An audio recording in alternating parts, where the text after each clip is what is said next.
Aujourd'hui, nous sommes le 19 novembre, un tout petit peu plus de 2 mois après le 15 septembre 2018, lors duquel s'est déroulé donc le World Cleanup Day.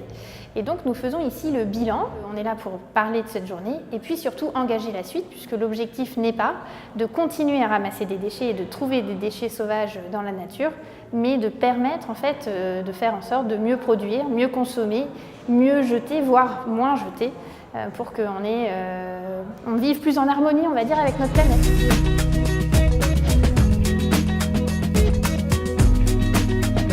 Alors nous, on fonctionne en fait sur un format où on va poser 3 questions à différents types de personnes qui sont aussi présentes dans la salle sur la notion de trier. Comment mieux trier, où trier et comment faire en sorte d'améliorer le tri. Donc il y a à la fois une réflexion en amont où on se demande le déchet qu'on va produire, où est-ce qu'on peut le jeter, et ensuite essayer de mettre en place les différentes réflexions sur la manière dont on va pouvoir accompagner ce déchet dans les meilleures filières de recyclage, de valorisation, ou si elle doit finir en déchet ultime et donc partir en incinération. Ce qui est très intéressant, c'est que la dernière question, on demande concrètement à toutes les personnes qui sont dans la salle une action qui sera concrète. C'est-à-dire qu'on leur demande de s'engager sur une action développement durable, RSE, qu'ils vont pouvoir mettre en place tout de suite, demain, dans leur vie.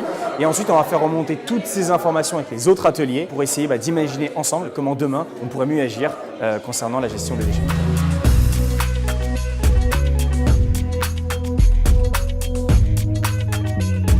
Là, on a travaillé sur comment mieux consommer. Et l'idée, c'était d'essayer de voir quelles pouvaient être les solutions pour consommer différemment et comment réduire notre impact sur l'environnement. Il y a des personnes qui ont pensé à la publicité, et donc comment on pourrait faire en sorte qu'il y ait moins de matraquage publicitaire, ou moins d'envie d'achat. On a aussi des personnes qui pensent à consommer différemment, donc acheter en vrac, ou acheter de seconde main, ou faire réparer leurs produits. Donc, ce qu'on a réussi à faire dans cet atelier, c'est vraiment réussir à évoquer les 5 R du zéro déchet, et ça, c'est vraiment hyper intéressant de voir que tout un chacun était enclin à entendre ces 5 R. Donc c'est refuser, réduire, réutiliser, recycler et surtout revendiquer, qui est vraiment le plus important pour qu'on puisse tous passer à l'action.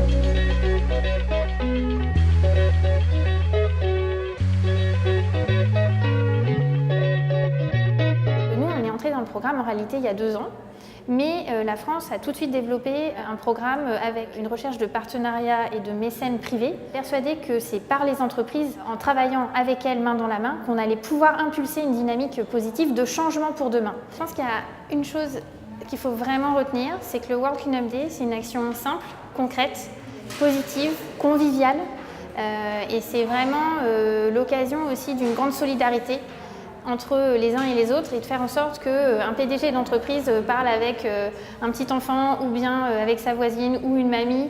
Et c'est aussi ça le World Cleanup Day, c'est ça qui est magique dans cette action, c'est la fédération, l'ensemble des humains ensemble pour un projet, un sujet qui est la planète et l'humanité évidemment.